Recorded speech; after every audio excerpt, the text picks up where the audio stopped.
Então, meu nome é Vera Barros, eu sou psicóloga e também tenho formação em pedagogia. Trabalho atualmente na escola comunitária com as segundas e terceiras séries do ensino médio, onde eu sou orientadora e professora de psicologia das relações humanas. Trabalho também com orientação profissional no contexto escolar. Olha, o trabalho de orientação profissional, num contexto clínico ou num contexto escolar, é você, lógico, como o próprio nome diz, conhecer as profissões, sim, mas é muito mais do que isso. Então, o trabalho de orientação profissional inclui você conhecer as profissões, você conhecer um pouco do mercado de trabalho, mas eu acredito que um trabalho de orientação profissional completo vai desde a criança pequenininha, então é um conhecimento de si mesmo. Eu acredito que um trabalho de orientação, um bom trabalho, né, de orientação profissional, você tem que conhecer você, né, as suas escolhas, os seus interesses, as suas habilidades e também as profissões. E eu costumo dizer que se você colocar tudo isso no liquidificador, conhecendo as profissões, o mercado, os seus interesses, a sua personalidade, as suas habilidades, você vai conseguir uma profissão ideal. Então, o trabalho de orientação profissional é uma mistura de tudo isso, mas ele não começa só quando o aluno, quando a pessoa ou o jovem está entrando no ensino médio. Eu considero que ele começa desde pequenininho. Então, por exemplo, que roupa eu vou pôr hoje, que sapato que eu vou pôr hoje, por que eu vou naquela escola, por que eu escolhi aqueles amigos. Costuma ser uma coisa mais voltada mesmo para aquela idade, para aquela faixa etária e para as profissões do momento.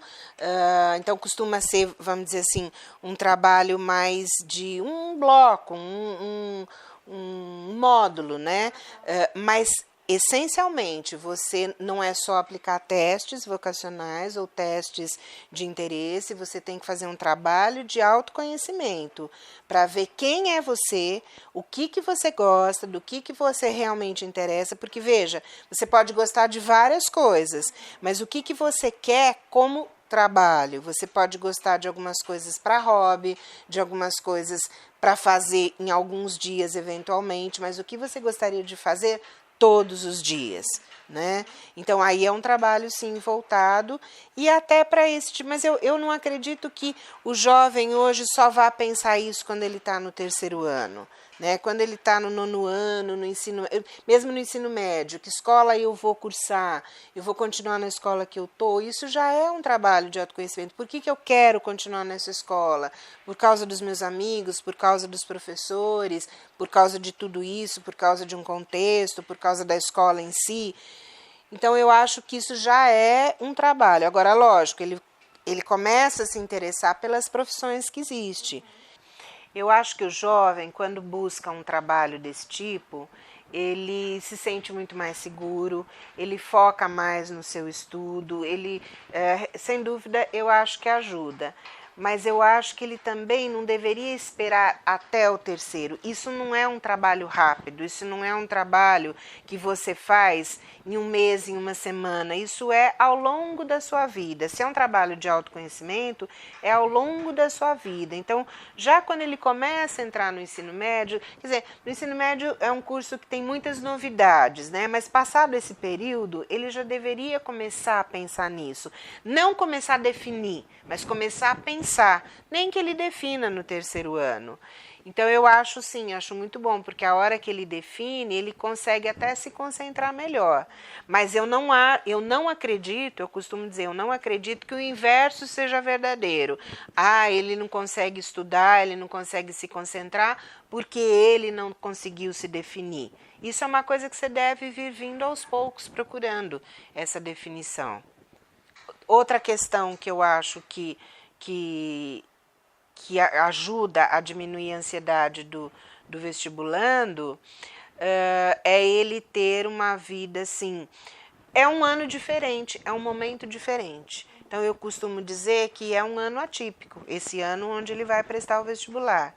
Então, é muito importante que ele tem uma organização de estudos, ele tem um material organizado. É muito importante que ele tenha um hábito, um costume, um horário de estudo, siga rigorosamente isso, ele se preocupe com a alimentação, uma alimentação saudável, cuidado com os lanches rápidos, isso não que seja ruim, mas não pode ser uma coisa com frequência. Que ele também deve se preocupar com as horas de sono. Então, eu costumo dizer que nós, né, o ser humano, ele precisa de entre 6 e 8 horas de sono diária. Ele vai se identificar, ele quer mais, precisa mais que 6, mas nunca ser mais que 8, porque quanto mais a gente dorme, mais sono a gente tem, né? Mas também não muito pouco, porque isso afeta a memória, isso afeta a concentração.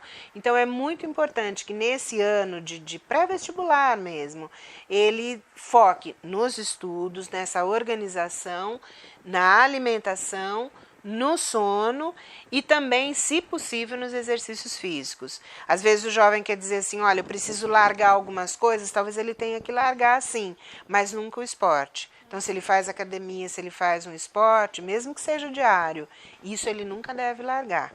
Lógico que ele não pode fazer um esporte que ocupe 3 horas todos os dias, mas pelo menos 1 hora por dia é muito saudável.